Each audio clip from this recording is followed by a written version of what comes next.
दोस्तों आज इसमें हम बात करेंगे भाषा विकास पर, जो हमारे विकास के आयाम का एक आयाम है। तो भाषा है क्या? तो भाषा भावों को अभिव्यक्त करने का एक माध्यम है। जो मनुष्य है वो पशुओं से इसलिए भिन्न है क्योंकि उनके पास अभिव्यक्ति के लिए भाषा होती है ना, जिससे लोग समझ सकते हैं उनकी बातों को। और जो भाषा है वो बौद्धिक क्षमता को भी अभिव्यक्त करती है। भाषा जो है उसके माध्यम क्या है? तो भाषा जो है या फिर जो हमारे भाव है, हमारी जो अभिव्यक्ति है, उसको हम किन माध्यमों से व्यक्त करते हैं? तो लिखित माध्यम से, है ना, लिख कर, मौखिक यानी कि बोलकर, और सांकेतिक संकेतों के थ्रू हम अपने जो अभिव्यक्ति है उसको भी व्यक्त करते हैं। अब भाषा का विकास क्रम कैसे होता है? तो भाषा का विकास क्रम सुनना, बोलना, पढ़ना, लिखना, ये सुबोपली है ना, इसके थ्रू होता है। लेकिन मांटेसरी जी का कहना है कि सुनना, बोलना, लिखना, पढ़ना, तो याद रखिएगा, अगर पर्टिकुलर मांटेसरी के अकॉर्डिंग पूछा जाए तो वो क्या होगा? हमारा सुबोलिप होगा। और लेकिन भाषा का विकास का जनरली क्या है? सुबोपली, यानी कि सुनना, बोलना, पढ़ना, लिखना। अब देखते हैं भाषा जो बालक है ना, उसमें भाषा का विकास कैसे होता है ना। तो भाषा को अन्य कौशलों की तरह अर्जित किया जाता है। यह अर्जन बालक के जन्म के बाद ही प्रारंभ हो जाता है। अनुकरण, वातावरण के साथ अनुक्रिया तथा शारीरिक, सामाजिक एवं मनोवैज्ञानिक आवश्यकताओं की पूर्ति की मांग इसमें विशेष भूमिका निभाती है। तो जो बालक है ना, उसके भाषा विकास किस तरीके से होता है उसको हम यहाँ पे बात करेंगे। तो भाषा जो है उसके कुछ भाग होते हैं जिसके बारे में हम डिस्कस करते हैं। तो अध्ययन की दृष्टि से भाषा को निम्न भागों में बांटा जा सकता है दोस्तों। तो देखते हैं भाषा के क्या क्या भाग होते हैं। तो पहला हमारा होता है रूपीम, है ना, जिसको ध्वनिग्राम या फिर फोनीम भी बोलते हैं। तो यह ध्वनि की सबसे छोटी इकाई होती है। तो याद रखना, यह ध्वनि की, है ना, ध्वनि की सबसे छोटी इकाई है, जिनका अपने आप में कोई विशेष अर्थ नहीं होता है। लेकिन यदि यदि हम स्वनिम को, है ना, स्वनिम को किसी शब्द के साथ लगा देते हैं तो ये उसका अर्थ परिवर्तित कर देते हैं। जैसे कि अ, आ, ई आदि, ये सब हमारे क्या है? स्वनिम है। ठीक। उसके बाद है रूपग्राम या फिर रूपिम, जिसको मॉर्फिम भी बोलते हैं। तो रूपिम शब्द का छोटा रूप है। देखो हमारा जो क्या बोलते हैं, फोनिम जो था वो क्या था? ध्वनि का छोटा रूप था। और जो रूपग्राम या रूपिम है वो शब्द का छोटा रूप है ना, शब्द का। तो जब बच्चे को स्वनिम का ज्ञान हो जाता है तो वह शब्दों को सीखना आरंभ कर देता है। बौद्धिक विकास पूर्ण न होने के कारण वह छोटे छोटे शब्दों को बोलना सीखता है। इनका स्वयं में भी अर्थ है। तो देखिए यहाँ पे क्या होता है, रूपी में एक शब्द बन जाता है ना। तो अच्छा, अच्छा बोलने से एक क्या अर्थ आ रहा है ना, मतलब इसका एक विशेष अर्थ होता है। राम है, तबला है, ये सब रूपिम के क्या है? उदाहरण है दोस्तों। ये जो होते हैं वो इस जो रूपिम जो है वो ध्वनिग्राम से मिल के बने रहते हैं, है ना, या फिर स्वनिम से मिलके बने होते हैं। अब आता है वाक्य विन्यास, है ना, जिसको सिंटेक्स भी बोला जाता है। तो रूपग्राम संयोजित होकर सिंटेक्स बनाते हैं। जो रूपग्राम होते हैं वो संयोजित होकर सिंटेक्स बनाते हैं। भाषा का नियम वाक्य विन्यास के अंतर्गत आता है। जो भाषा से संबंधित नियम बने हैं वो वाक्य विन्यास के अंतर्गत आते हैं। वाक्य विन्यास का अर्थ होता है वाक्य की संरचना, अर्थात कर्ता, कर्म तथा क्रिया का उचित स्थान पर निर्धारण। तो जो वाक्य विन्यास है उसमें कर्ता, कर्म और जो क्रिया है उसका उचित स्थान में क्या होता है दोस्तों? निर्धारण होता है। वाक्य विन्यास के अंतर्गत हर शब्द को क्रमिक रूप में रखा जाता है। जैसे कि रमेश खाना खा रहा है, तो यहाँ पे ये पर्टिकुलर कर्ता, कर्म और क्रिया तीनों जो है, जैसे कि रमेश क्या है? करता है, और कर्म क्या है? खाना, और क्रिया कर्म है खाना, और क्रिया क्या हो रही है? खाने की। तो वो खाना खा रहा है ना। अब इस वाक्य में सभी शब्द क्रम में है, लेकिन क्या हम इसको ऐसा बोल सकते हैं खाना रमेश खा रहा है ना? तो यह क्रम में नहीं है ना? लेकिन ये भले ही क्रम में नहीं है, लेकिन इसका भी एक विशेष अर्थ है। लेकिन हम क्या करते हैं, वाक्य विन्यास में निश्चित क्रम जो क्रम नियम है उसको फॉलो करते हैं। इसका जो है वो दो प्रकार से होता है। एक होता है सतही संरचना वाक्य और गहरी संरचना वाक्य। जो सतही संरचना वाक्य जो होता है उसका अर्थ हमें आसानी से समझ आ जाता है, जैसे कि जो नॉर्मल सेंटेंस होते हैं वो सब। और जो गहरी संरचना वाले होते हैं उसका अर्थ हमें समझ नहीं आता, उसको समझने में थोड़ी कठिनाइयाँ होती है, जैसे कि हमारा लोकोक्ति है, मुहावरा है। जैसे कि दिल्ली दूर है ना, एक सेंटेंस है, तो उसका जो क्या कह सकते हैं अर्थ जो है वो भिन्न है ना। उसके बाद हम बात करते हैं अर्थ विन्यास के बारे में, है ना, जो इसी का ही भाग है। अर्थ विन्यास, जब वाक्य में दिए गए सभी शब्द अर्थपूर्ण हो तो इसे अर्थ विन्यास कहा जाता है। उदाहरण के लिए रमेश कॉफी पीता है, इस वाक्य में शब्द का अर्थ पूर्ण है, मतलब रमेश कॉफी पी रहा है तो शब्द क्या है, अपने आप में पूर्ण है। लेकिन इस वाक्य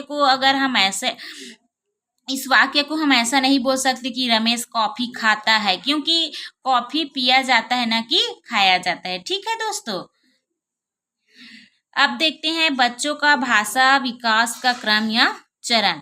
तो बच्चों में भाषा विकास के जो क्रम है वो निम्न होते हैं, प्राक विकास और एक उत्तर विकास। प्राक विकास यानी कि पहले बच्चा रुदन करता है ना।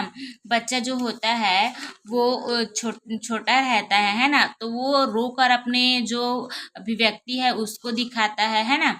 इसमें क्या हो, इसका जो स्पष्टीकरण है रुदन है ना, इसका स्पष्टीकरण रिबल द्वारा किया गया था। इसे अपाद श्वसन भी कहा जाता है, जो रुदन होता है उसको। उसके बाद है बबलाना, तो 2 माह तक स्वर ध्वनियाँ उत्पन्न, मतलब जो बच्चे होते हैं ना वो 2 माह तक स्वर ध्वनियाँ उत्पन्न करते हैं। उसके बाद 3 से 4 माह जब होता है तो वो स्वर के साथ व्यंजन का भी उपयोग करते हैं, बबलाते रहते हैं ना। और फिर वो 12 माह होता है, फिर उसको अर्थपूर्ण बबलाना आ जाता है। बा बा बा इस टाइप का बच्चे जो होते हैं वो करते रहते हैं। आप सभी इस सब से परिचित है दोस्तों, इसमें कुछ भी नया नहीं है। उसके बाद है हाव भाव, तो बच्चे जो होते हैं वो अपने अंगों का प्रयोग करके अपने जो हाव भाव है ना, या फिर अपनी जो भाषा है उसको अभिव्यक्त करता है, हाथ पैर मार के और कुछ, है ना। जब ज़्यादा खुश होता है तो वो कैसे खेलता है वो सब आप सब जानते हैं। उसके बाद है सांवेगिक अभिव्यक्ति, तो सांवेगिक अभिव्यक्ति में बच्चे जो होते हैं डर, क्रोध, रोना, हंसना, इन सबको व्यक्त करते हैं। उसके बाद है दूसरों की भाषा समझना, तो जब बच्चा थोड़ा बड़ा हो जाता है ना, तो वह दूसरों की भाषा को भी थोड़ा थोड़ा समझने लगता है। उसके बाद है शब्दावली निर्माण, बच्चा जो होता है वो निश्चित क्रम में शब्दों को सीखता है, पहले 10 शब्द फिर 29, है ना, क्रम जो है वो बढ़ते जाता है। उसके बाद हमारा है शब्दों का वाक्यों में संगठन, जो बच्चा होता है वो छोटे छोटे जो शब्द होते हैं उससे वाक्य निर्माण करता है, जैसे कि उसको खाना चाहिए रहता है तो माँ खाना, माँ पानी, इस टाइप का वो बोलता है। भले ही उसका व्याकरण स्पष्ट नहीं लगता, लेकिन वो जो बोलता है वो हमें समझ में आ जाता है। फिर है उच्चारण, तो बच्चे जो है वो अनुकरण करके शब्दों का उच्चारण करना सीखते हैं, माता पिता का देख के, है ना, आसपास के भाई बंधुओं का देख के, दोस्तों का देख के। उसके बाद आता है भाषा विकास का स्वामित्व, तो एक टाइम ऐसा आता है जब बच्चा जो है वो लिखित और मौखिक दोनों रूप से भाषा में नियंत्रण प्राप्त कर लेता है, स्वामित्व प्राप्त कर लेता है ना, भाषा में प्रवीणता प्राप्त कर लेता है। अब देखते हैं भाषा सीखने के क्या क्या साधन हैं। तो कुछ मनोवैज्ञानिक हैं, उन्होंने निम्न साधन बताए हैं। पहला है कहानी सुनना, तो कहानी जो बच्चे होते हैं वो कहानी सुन के भी भाषा को अच्छे से बता सकते हैं, मतलब अपने माता पिता या परिवार के अन्य सदस्यों है ना, जब वो भाषा सीखता कहानी सुनता है तो उसको बोलना सीख जाता है। प्रश्नोत्तर के द्वारा, तो प्रश्नोत्तर में बच्चे जो होते हैं बहुत जिज्ञासु प्रवृत्ति के होते हैं, उनके मन में कई प्रकार के क्या होती हैं, भावनाएं होती है, तो वो प्रश्न उत्तर भी करके अपनी भाषा को आगे बढ़ा सकता है और उसमें महारत प्राप्त कर सकता है। उसके बाद है अनुकरण करके, तो बच्चा जो होता है वो आस पास को देख कर क्या उनके सामने बोला जा रहा है, क्या सही है क्या गलत है, उसको पता नहीं रहता है, लेकिन वो उस भाषा को सीख लेता है ना। उसके बाद है बातचीत, जब बच्चा कन्वर्सेशन करता है ना अपने आसपास के लोगों के साथ, अपने माता पिता के साथ, तो उनके अंदर जो भाषा विकास है वो उसकी प्रबलता बढ़ जाती है दोस्तों। ठीक है।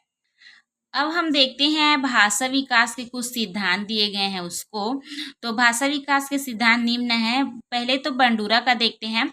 बंडूरा ने अपने सामाजिक सीखने के सिद्धांत में अनुकरण पर बलपूर्वक कहा है कि बालक अपने परिवार तथा आस पड़ोस में प्रयोग की जाने वाली जो भाषा है उसका अनुकरण करता है, नकल करता है। यानी कि जो बच्चा होता है अपने आस पास में जो भी वाक्य सुनता है ना, उसको वह आसानी से सीख जाता है। ये अल्बर्ट बंडूरा का कहना है।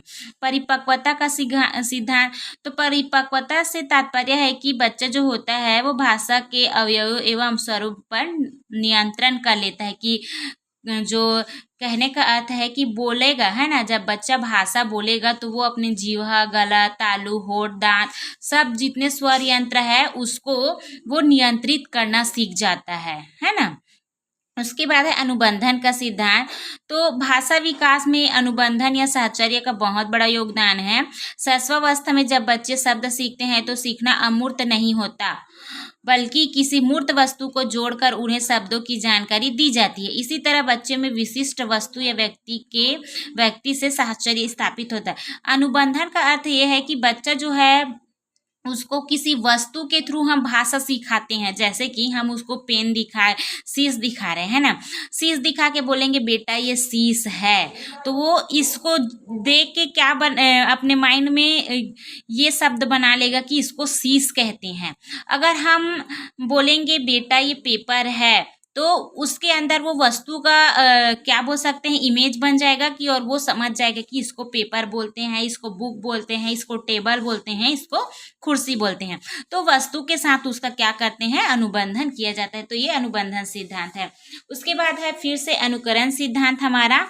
तो अनुकरण वही है कि बच्चे जो है आसपास में बोले जाने वाले भाषाओं को है ना सुनकर अनुकरण करके उसका उस बोली या भाषा को सीखते हैं। ठीक है दोस्तों। अब बात करते हैं चॉम्स्की जी के द्वारा दिए गए भाषा अर्जित का जो सिद्धांत है वो इन्होंने दिया है 1959 में, है ना। चॉम्स्की का कहना है कि बच्चे शब्दों की निश्चित संख्या से कुछ निश्चित नियमों का अनुकरण करते हैं, कुछ वाक्यों का निर्माण करना सीख जाते हैं। इन शब्दों में नए नए वाक्यों एवं शब्दों का निर्माण होता है। इन वाक्यों का निर्माण बच्चे जिन नियमों के अंतर्गत करते हैं उन्हें चॉम्स्की ने जनरेटिव ग्रामर की संज्ञा दी है। तो जो चॉम्स्की जी है उन्होंने बच्चों में जो भाषा अधिग्रहण जो क्षमता है ना, भाषा अर्जन का जो क्षमता है उसको जन्मजात माना है। जनरेटिव ग्रामर वह ग्रामर है जिसमें चॉम्स्की जी का ये कहना है कि भाषा जो सीखना है वो जन्मजात होता है ना। और जो जनरेटिव ग्रामर जो होता है वो सार्वभौमिक व्याकरण होता है, यानी कि जो ग्रामर है वो जन्मजात होता है, ऐसा बोला गया है। और जो हमारे मस्तिष्क है उसमें एक डिवाइस होता है जिसको हम लैंग्वेज एक्विजिशन डिवाइस कहते हैं, भाषा अधिग्रहण यंत्र कहते हैं। ये हमारे चॉम्स्की जी का कहना है। और चॉम्स्की जी का ये कहना है कि जो जनरेटिव ग्रामर है उसके कारण ही बच्चे जो होते हैं वो भाषा को सीख पाते हैं, ऐसा उनका कहना है। भाषा सीखना बच्चों के लिए जन्मजात क्षमता है, ऐसा उनका कहना है। और उन चॉम्स्की जी ने जो भाषा है उनके दो स्तर बताए हैं। पहला तो है सतही स्तर और दूसरा है गहरी स्तर। तो सतही स्तर में बच्चा जो होता है वो ध्वनि जानता है लेकिन अर्थ नहीं जानता है, लेकिन जो गहरी स्तर है उसमें बच्चा अर्थ सहित प्रत्येक ज्ञान को प्राप्त कर लेता है। ये चॉम्स्की जी के भाषा के दो स्तर हैं। उन्होंने चॉम्स्की जी ने व्याकरण जो है ना और भाषा है उसके सिद्धांत को 3 भागों में बांटा, जनरेटिव ग्रामर और ट्रांसफॉर्मेशनल जनरेटिव। तो जनरेटिव का मैं बताई हूँ कि ये जो होता है वो क्या होता है दोस्तों, जन्मजात होता है। और जो ट्रांसफॉर्मेशनल होता है वो सीखने सिखाने के जो नियम है उस पे केंद्रित रहता है, यानी कि हम जो ट्रांसफॉर्मेशनल होता है उसमें हम भाषा को सीखेंगे, है ना, उसको बाहरी दुनिया से अर्जित करेंगे। उसके बाद हमारा है ट्रांसफॉर्मेशनल जनरेटिव, इसमें दोनों का मिला जुला रूप रहता है। तो इस प्रकार से हमने बच्चों में जो भाषा विकास है उसको देखा। अब थोड़ा सा देखते हैं उसके भाषा विकास को क्या प्रभावित कर सकता है।